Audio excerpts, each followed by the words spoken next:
Hi, my name is Leroy Smith, and I'm the proud founder and CEO at Realize Educational Solutions.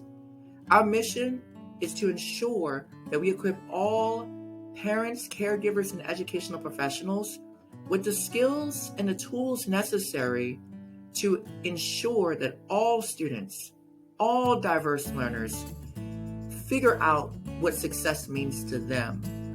And we do that by amplifying our students' voices no matter who they are and where they come from. This month on our mini lessons series, where you get a chance to learn in brief information about strategies and tools of the trade and education to empower your diverse learners, we're still discussing culture responsive pedagogy and teaching, which is simply to leverage what students' cultural competencies are within their own communities and find a way to bridge that with the academics so they can contextualize their world in a more fair and nuanced view so that they can see that they can evolve just like any other human being can evolve, so we can have more just classrooms with high levels of achievement.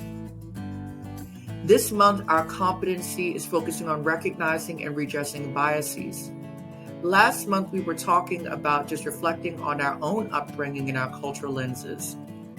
During this month's episode, you're going to learn about what does it mean to recognize a bias and how to redress it. Now, what are biases? Well, biases are just how our brain processes what we think is right, what we think is wrong, what we think is good, what we think is bad. And it's how we view the world and how we view others. We have personal biases, which are about how I see myself in comparison to others, such as I think that my glasses are cooler than someone else's glasses, so I'm going to make fun of those other people's glasses, whoever those people are. Or systemic biases, where certain groups of people are locked out of opportunities or basic necessities such as food, water, housing, and so on. This month's episode is all about recognizing them and redressing them. And redressing them just means fixing them. How do we get towards fixing some of these biases and these problems that plague our communities and our students? Our 3 tips, like we always have. Tip number 1 is to reflect. Reflect upon who you are, where your biases stem from.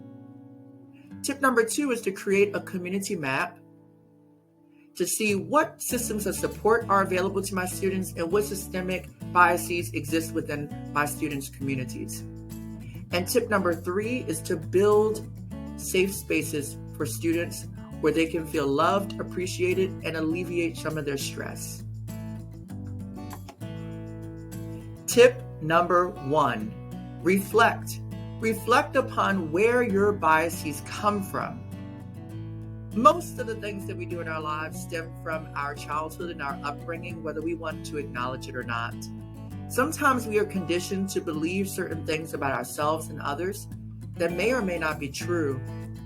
And these biases that we have can become extremely harmful towards other people, where we have the biases that people who've done bad things, whether we know them to be bad or not, they deserve anything bad that's coming to them. Versus having the mindset of what happened, how do I constitute what is bad and good, and how does that benefit or harm my students? Maybe the way you learned multiplication when you were a kid is different than the way that students are learning it now. It doesn't mean your way is better or the student's way of learning is better. It just means that it's different.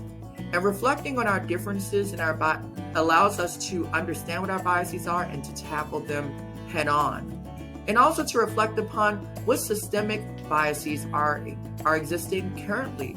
Do your students have access to healthy foods, stable and clean and safe housing? Do they have access to the things that they need? Do their parents have access to reliable transportation and to jobs that will not exploit them? These are things that we need to reflect upon, because sometimes we don't realize that we support institutionalized systemic biases towards groups of people because we think they deserve it. And we need to be very careful about what we think our students deserve. Our students can tell us what they deserve. They know that they deserve a high quality education, and we can give that to them if we learn more about our students and build upon their experiences as a part of the learning. Tip number 2, create a community map. On this community map, you might locate things such as houses or places of worship. You might recognize recreational centers, markets, farmers markets, all kinds of things, businesses where your kids live, where the school is located. This is important because you'll also be able to find out if there are systems of support for your students. Is there an after-school program or mentoring program that's within your community that can support a student that needs mentoring? Or you might see that there are systems of oppression in your community where there are not access to healthy foods or markets because you're in a food desert. All of these things will help you effectively recognize biases that are personal and systemic and allow you to correct them and fight for the things that you need within your students' community alongside your students and their families. Tip number 3 is to brainstorm and create safe spaces for students. These safe spaces are places where students can relieve some of the stress or the traumas that they may or may not experience. It is a space where students can collaborate. It is a space where students can take risks, to learn, to play, to enjoy themselves in their learning community. To create safe spaces for yourself and your colleagues, because you're going to need it, because taking on students who are struggling through systemic biases and personal biases is a lot of hard work, and it's hard work on you and your colleagues alike. And we need safe spaces for our adults in the community, such as our students' parents and other care providers that are in their household or within their community.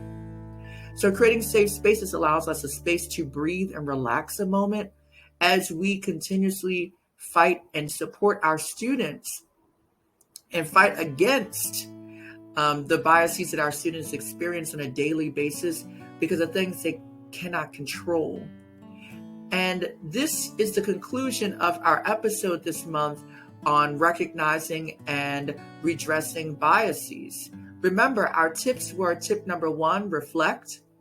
Tip number 2 is to create a community map to notice the systems of support and biases within your students' community. And tip number 3 is to create safe spaces, not just for students, but for the adults who provide care for students every day.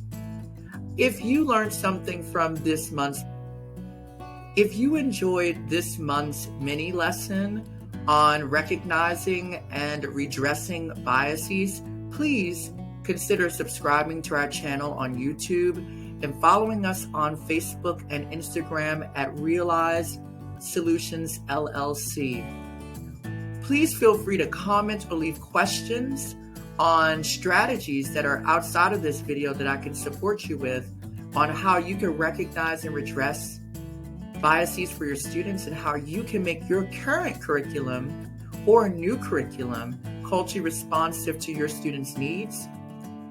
And if you just want to learn a little bit more about us, feel free to join our community on our website at www.realizedsolutionsllc.com, where you can join our free monthly newsletter where you will learn tips about inclusive education and culture responsive pedagogy through curriculum tips and teaching tips and all kinds of things, even special education advocacy tips. We provide all of that for you. And as always, I hope you realize a solution that works for you today. See you soon.